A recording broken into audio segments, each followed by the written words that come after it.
Voyage to a new land.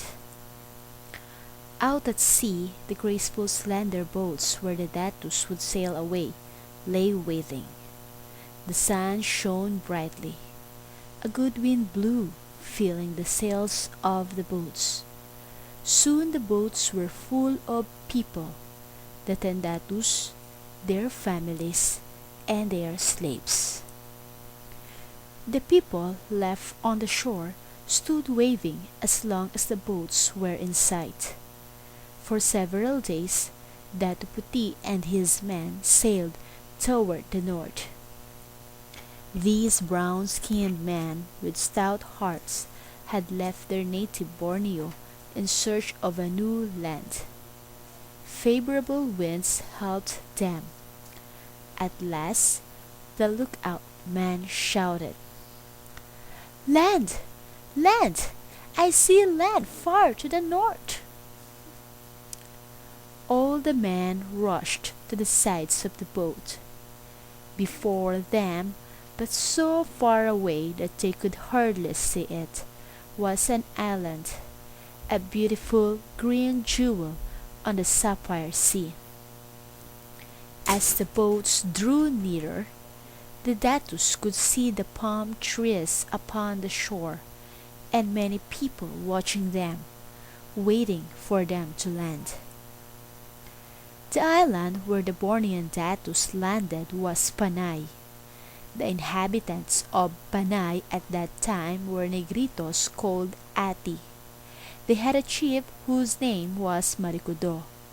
His wife was Maniwan Tiwan.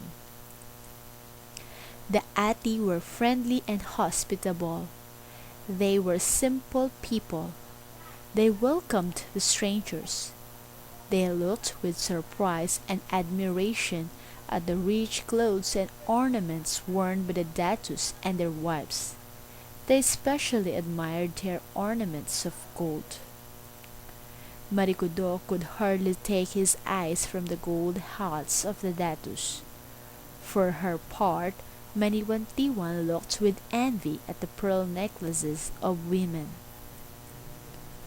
The datus brought with them beautiful pots which they offered as gifts to Marikudo.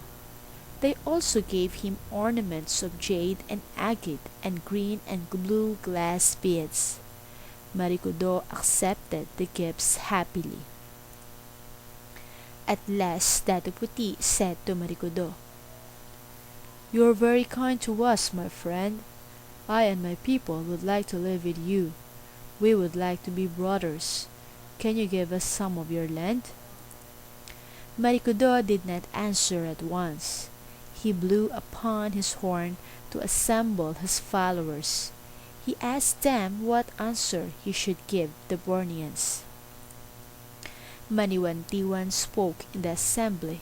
She said, "Give them land, but in exchange, ask for a golden hat for yourself, Marikudo. For myself, I want a necklace of pearls.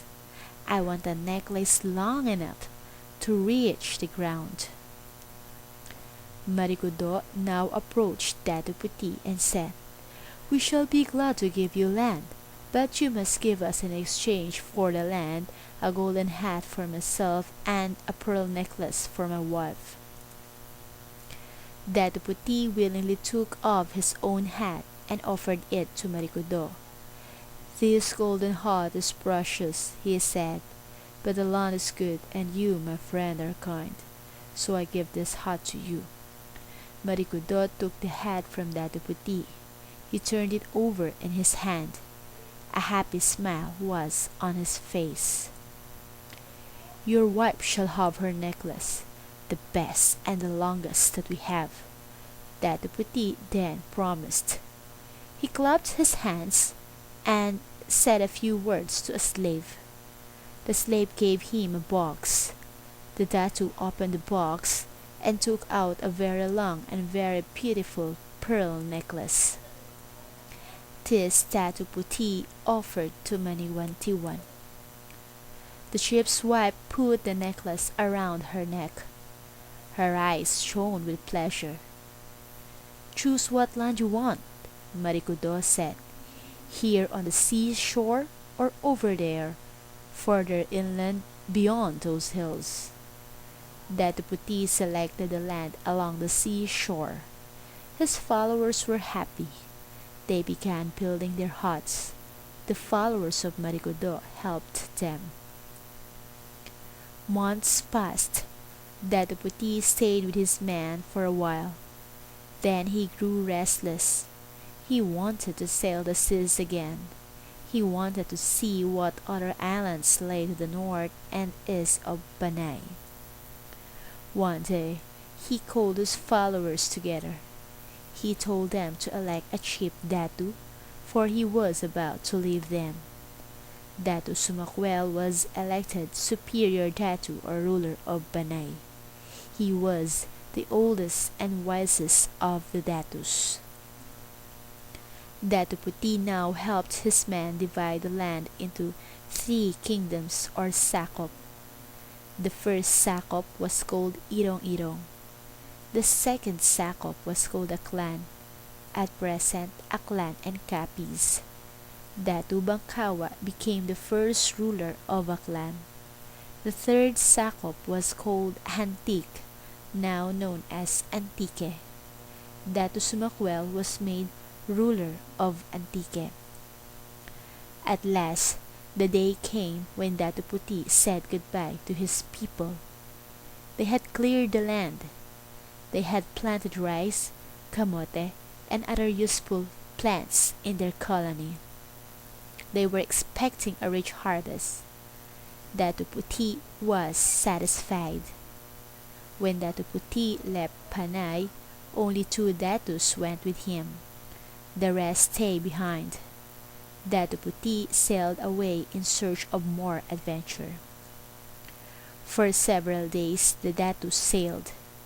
Their ships were driven by contrary winds. They saw many islands. They kept sailing until they reached southern Luzon. They landed along the Taal Lake region. The beauty of the country charmed the Datus. Taal Lake enclosing tiny Taal volcano. The Borneans, enchanted by so much beauty around them, were determined to found colonies in the Taal region.